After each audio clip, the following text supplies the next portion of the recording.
pemirsa, selamat pagi Aulina. Halo Yasmin, halo selamat pagi juga pemirsa. Ini juga perdana siaran saya sama Yasmin ya. Betul sekali ya, kita sangat terlihat ceria cerah pagi ini. Tapi betul tidak sekali, Yasmin. secerah dengan dunia peradilan di Indonesia ya. Aulina ingat gak kasus beberapa waktu lalu terkait dengan pembunuhan Dini Sera Afriyanti yang dilakukan oleh pacarnya sendiri, Rona Tanur. Masih ingat? Masih ingat pastinya dong Yasmin. Dan kemarin juga putusan ini terhadap pejabat MA yang memberikan putusan terhadap Rona Tanurnya nih. Dan kemarin hanya dijatuhi hukuman 16 tahun penjara doang nih Yasmin. Ya, padahal ini sudah merugikan negara dengan kasus suap yang dilakukannya hingga 1 triliun rupiah. Tapi hanya dijatuhi vonis 16 tahun penjara. Padahal dari si Zero Afrika sendiri ini sudah banyak katanya hartanya Yasmin. Jadi bisa dikatakan ini memakan kembali uang negara ya. Dan Zero Afrika juga merupakan salah satu mantan pejabat MA. Betul. Yang memang memiliki kekuatan terhadap melakukan sebuah putusan terhadap kasus yang tengah dilangsungkan di pengadilan. Sehingga ini diyakini juga adalah orang, intinya kayak orang-orang yang memiliki power gitu, yang memiliki power untuk mengatur sebuah putusan di pengadilan. Dan tentunya juga dengan vonis yang dijatuhkan oleh tim dari hakim begitu ya, ini juga menjadi perbincangan saat ini di masyarakat. Betul. Apakah sudah sesuai dengan hukuman yang sudah yang dilakukan dan juga hukuman yang juga diberikan sekarang. Kita akan membahas lebih lengkap pemirsa dalam program Sindo Today, program yang akan menghadirkan informasi-informasi terhangat hari ini bersama saya Yasmin Natania dan saya Aulina Iyasya. Dan sebelum kita memulai seluruh rangkaian Sindo Today, redaksi kami telah menyiapkan 3 berita pilihan. Ini dia.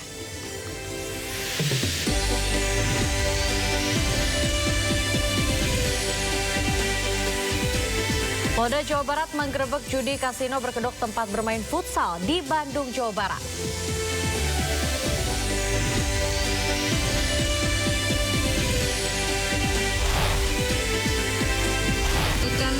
Divonis 16 tahun atas kasus suap bebasnya Rona Tanur, hakim sebut mantan pegawai MA terdakwa Zero Afrika serakah.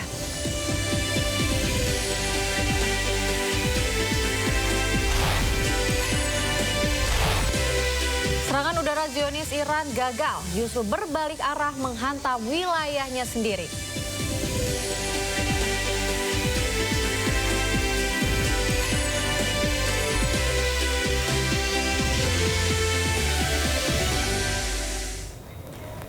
Pemirsa, kita awali informasi Sindo Today hari ini terkait dengan sejumlah rumah di Jalan J, Kebon Baru, Tebet, Jakarta Selatan terbakar api dini hari tadi. Penyebab kebakaran diduga dari lilin yang digunakan saat terjadinya pemadaman listrik. Kobaran api membesar dan merambat ke rumah warga di Jalan J, Kelurahan Kebon Baru, Kecamatan Tebet, Jakarta Selatan. Warga bersama petugas Gul Karmat melakukan upaya pemadaman api. Diduga api berasal dari lilin yang tengah digunakan di salah satu rumah warga saat terjadinya pemadaman listrik di kawasan tersebut. Api merambat ke bahan bangunan lain yang mudah terbakar.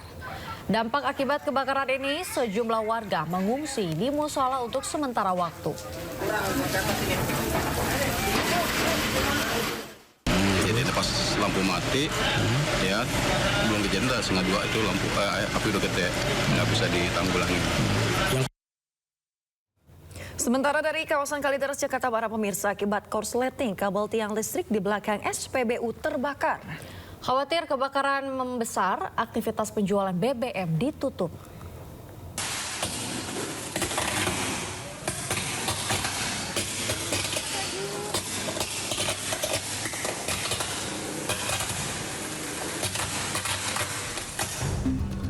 Kabel yang berada di tiang listrik mengalami korsleting hingga menimbulkan percikan api yang berada di Jalan Peta Selatan, Kalideres, Jakarta Barat.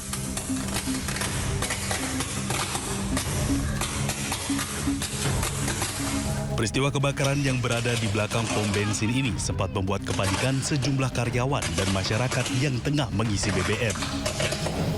Menurut pegawai SPBU, kabel listrik ini terbakar setelah salah seorang petugas PLN memperbaiki sambungan kabel pada tiang listrik ini. Beruntung kebakaran tak menyambar ke bagian tangki pengisian BBM. Api bisa dipadamkan menggunakan apar setelah 1 unit mobil pemadam kebakaran dikerahkan ke lokasi. Akibat peristiwa ini, petugas langsung menutup SPBU dan menghentikan aktivitas penjualan BBM.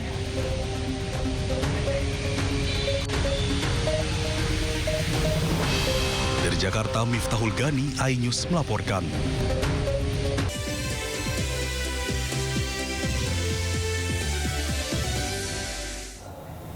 Pemirsa, kecelakaan maut terjadi antar truk dan kereta api di perlintasan kereta yang tidak dijaga di Lamongan, Jawa Timur. Kerasnya benturan menyebabkan sopir truk meninggal di lokasi kejadian.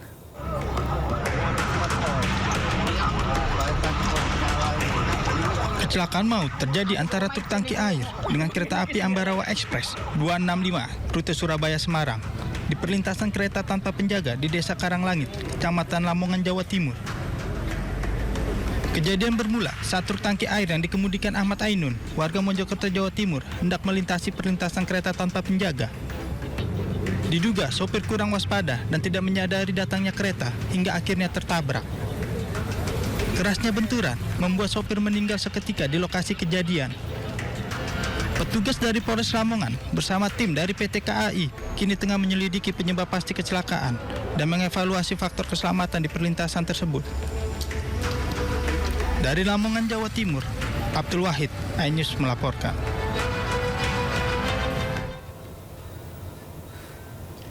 Sebuah minibus bermuatan cabai meluncur mundur dan menabrak seorang warga hingga tewas di Malang, Jawa Timur. Diduga insiden terjadi akibat kendaraan mengalami gagal pengereman.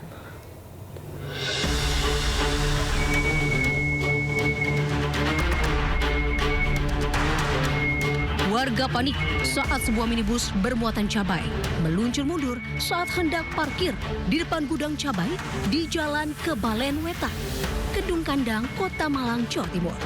Diduga rem minibus ini tak berfungsi karena kondisi jalan yang menurun.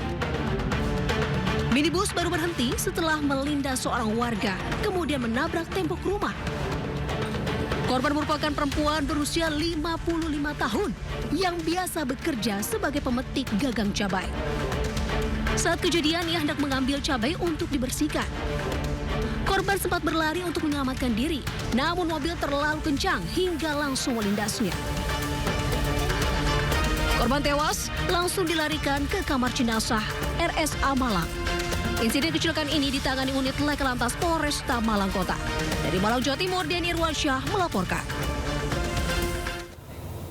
Kita beralih ke informasi lainnya, pemirsa. Tim kuasa hukum Mbah Tupon menyebut ada 7 tersangka dalam kasus mafia tanah terhadap Mbah Tupon. Pihaknya juga menyebut sudah ada 1 orang ditahan dalam kasus tersebut.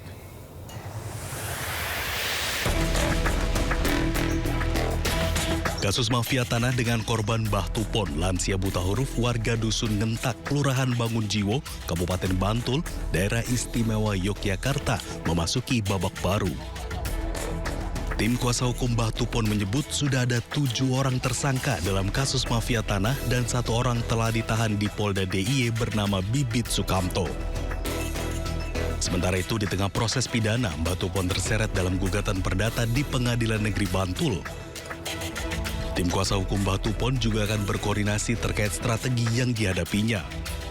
Untuk sidang mafia tanah Mbah Tupon sendiri rencana akan digelar pada 1 Juli 2025 mendatang. Perkembangan kasusnya sebetulnya di tanggal 11 Juni kemarin kami menerima SP2HP, jadi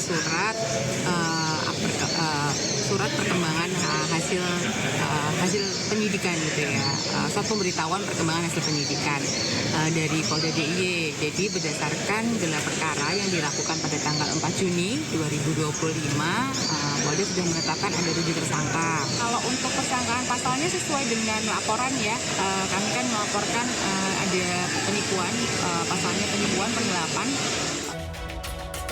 Sebelumnya, Mbah Tupon menjadi korban mafia tanah setelah dirinya terancam kehilangan tanahnya seluas 1.655 meter persegi. Dirinya yang berniat memecah bidang tanah miliknya tiba-tiba mendapat kabar bahwa tanah tersebut telah berubah nama dan akan dilelang.